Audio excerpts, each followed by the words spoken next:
ಇವತ್ತು ಪಕ್ಷ ಸಂಘಟನೆಯಲ್ಲಿ ತುಂಬಾ ಹೆಸರು ಮಾಡಿದಂತ ಕಾಂಗ್ರೆಸ್ ಪಕ್ಷದ ನಿಷ್ಠಾವಂತ ಒಬ್ಬರು ಕಾರ್ಯಕರ್ತರು ಇವತ್ತು ಈ ಕರ್ನಾಟಕ ಪ್ರದೇಶ ಕಾಂಗ್ರೆಸ್ ಸಮಿತಿಯ ಅಧ್ಯಕ್ಷರಾಗಿದ್ದಾರೆ. ನನ್ಗೊಬ್ಬನಿಗಲ್ಲ, ಇಡೀ ಕಾಂಗ್ರೆಸ್ ಪಕ್ಷದ ಕಾರ್ಯಕರ್ತರಿಗೆ, ನಾಯಕರುಗಳಿಗೆ, ಮುಖಂಡರುಗಳಿಗೆ ಎಲ್ಲರಿಗೂ ಸಂತೋಷ ಆಗಿದೆ. ಈ ಪಕ್ಷ ಗಟ್ಟಿ ಆಗುತ್ತೆ, ಚೆನ್ನಾಗಿ ಬೆಳೆಯುತ್ತೆ ಅನ್ನೋ ಒಂದು ಸಂದೇಶವನ್ನ ನಾನು ಧನ್ಯವಾದಗಳು.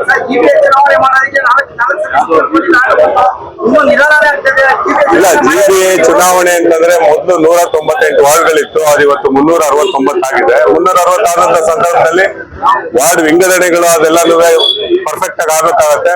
ಅದಕ್ಕೆ ಕೆಲವು ಸಂದರ್ಭಗಳಲ್ಲಿ ಅಧಿಕಾರಿಗಳು ಸಮಯ ತಗೊಳ್ತಾರೆ. ಆ ದೃಷ್ಟಿಯಿಂದ ಏನ್ ಸುಪ್ರೀಂ ಕೋರ್ಟ್ ಗಡುವು ಕೊಟ್ಟಿದೆ ಆ ಸಂದರ್ಭದಲ್ಲಿ ಮಾಡೋದಕ್ಕೆ ಎಲ್ಲ ಪ್ರಯತ್ನಗಳು ಆಗ್ತದೆ, ಮಾಡ್ತಾರೆ, ಚುನಾವಣೆ ಮಾಡ್ತಾರೆ.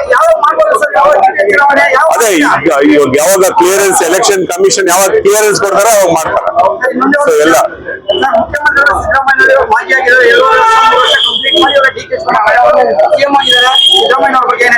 ನೋಡಿ, ಈಗ ಡಿ.ಕೆ. ಶಿವಕುಮಾರ್ ಸಾಹೇಬರು ಸಹ ಒಂದು ಪಕ್ಷ ಸಂಘಟನೆಯಲ್ಲಿ ಬಹಳ ಒಂದು ಯುವಕರನ್ನ ಸಂಘಟನೆ ಮಾಡ್ಕೊಂಡು ಬಂದು ಬಲಿಷ್ಠ ಮಾಡಿದಂತವ್ರು. 136 ಶಾಸಕರು ಆಯ್ಕೆ ಆದಂತ ಸಂದರ್ಭದಲ್ಲಿ ಅಧ್ಯಕ್ಷರಾಗಿದ್ರು.